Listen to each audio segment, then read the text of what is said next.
It is the political equivalent of the night before Christmas, tomorrow afternoon at 2 o'clock. The final results of the election will be announced and the impact of more than 380,000 special votes will be revealed, including here on RNZ. It could change the makeup of Parliament and shift the thinking of New Zealand First Leader Winston Peters, who's waiting for the outcome before starting negotiations in earnest with both National and Labour. Mike Williams, who was president of the Labour Party, of course, from 2000 to 2009, which means he's worked with Winston Peters, here with me in our Auckland studio. Mike, we're so grateful. There was a bit of a power cut, so you had to walk up the stairs. Yeah, I can cope.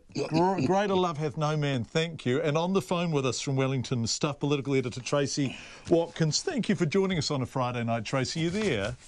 Yes, I am. Hi, John. How are you? Yeah, really good. Nice to talk to you. You too. Let's talk first of all about the special votes. Tracy, can we start with you? What, crystal ball gazing, tea leaf reading, all that kind of stuff, but what do you think is going to happen? Well, it seems to be fairly commonly expected that Labour and the Greens are going to pick up at least one seat, possibly two. And I guess the big deal from New Zealand First point of view is that it does actually strengthen, it tilts that balance in Parliament in Jacinda Ardern's favour a little bit, because at the moment National does have quite a big sort of big advantage, if you like, in the 67 seats to New Zealand First Labour Greens coalition of 61 seats. And Ardern herself has said her hand isn't quite strong enough on the current numbers. But if that left picks up another one or two seats, well, the game changes again, really, as far as New Zealand First is concerned. It's got much more ability to negotiate with both sides as equals. Yeah, this is a fascinating business, isn't it? Mike, what do you sense that the Specials are going to do? Normally they do work for Labour and the Greens, but this has felt like a slightly unusual election in all respects. It is unusual, and there's a number of possible outcomes. The most likely outcome, having looked at the figures, is that Labour or the Greens pick up a seat off National. And that is crucial for Winston, I think, because what it means is that a Labour-Green New Zealand First government would have a 3-seat majority rather than a 1-seat majority. So it's much more comfortable. However, you know, we've got 54,000 extra special votes this time. Yeah, from last time, yeah. 2.5% more. We simply don't know what they are. But the clues are this, that there was much greater opportunity to enrol and vote this time, and a lot more people took advantage of that. And a lot more people did that towards the end of the campaign period. Now, that may just be the youth quake that we've been looking for, but we won't know until tomorrow. No, it's going to be absolutely fascinating. We're going to put an earpiece in you, Mike, while we talk to Tracy Watkins again. Tracy, everyone's trying to second-guess Winston Peters. How long have you been a political reporter for? It's about 20 years, actually, which I'm almost too ashamed to admit. Yeah. Well, no, I think you should be very proud of a tremendous track record over that 20 years. And we all know that you can't guess Winston Peters. I mean, you know that as well as anyone.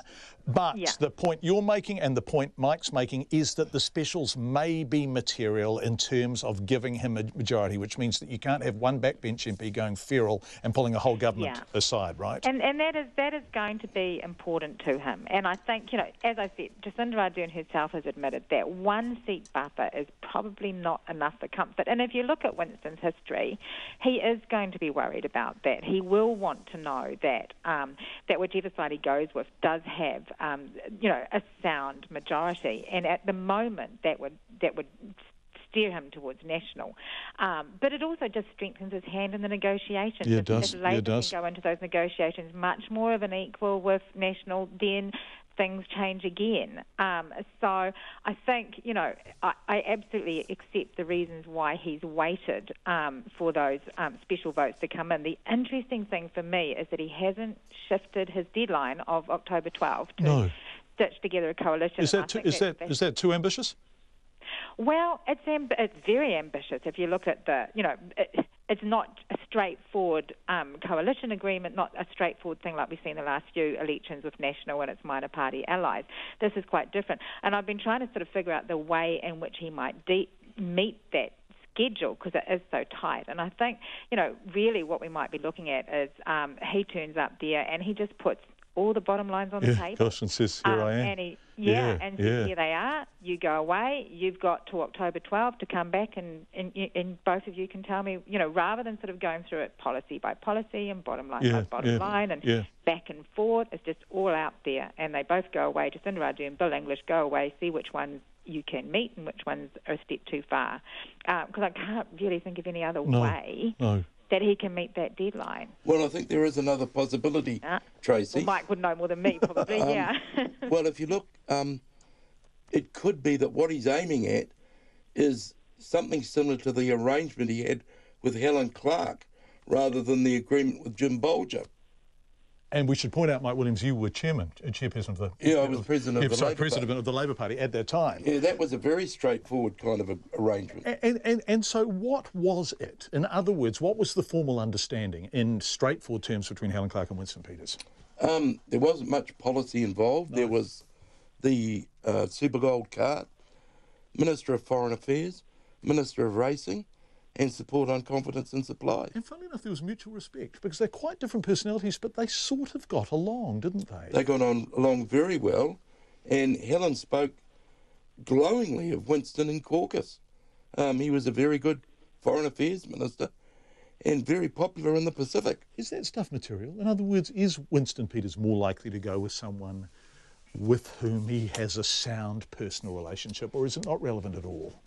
It's relevant in that he had a negative experience with Jim Bolger and Jenny Shipley and a positive experience with Helen Clark. I wouldn't go any further than that, John. No. Tracy, do you think that is material? I mean, I was in the gallery, which I was there. Tracy, I couldn't hack it. I was only there for about 18 months or 2 years. They all drove me nuts, and I think the feeling was mutual. But I was there when the Nats were throwing Winston Peters out of caucus. And, Bill English was a junior first-term MP. I mean, no one's going to blame him for that. But enmity kind of lingers, does it, or not? Yeah, and Bill English was certainly there in the background the second time when that National New Zealand First Coalition busted apart. But I think Winston has showed us that he can actually put those things to one side. I mean, as he did with Jim Bolger. And certainly him and Bolger managed to put together a relationship of respect. So I don't think it's everything. But I do think he does sort of, I suppose he sort of like puts a lot of stock in that old thing, sort of honour, really.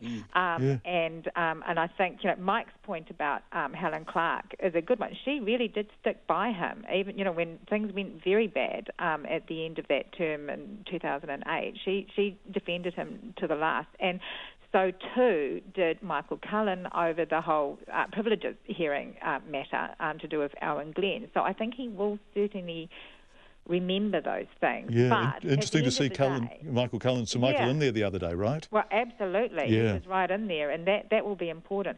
But I do think, for Winston Peters, it's always about the concessions he can get for his constituency.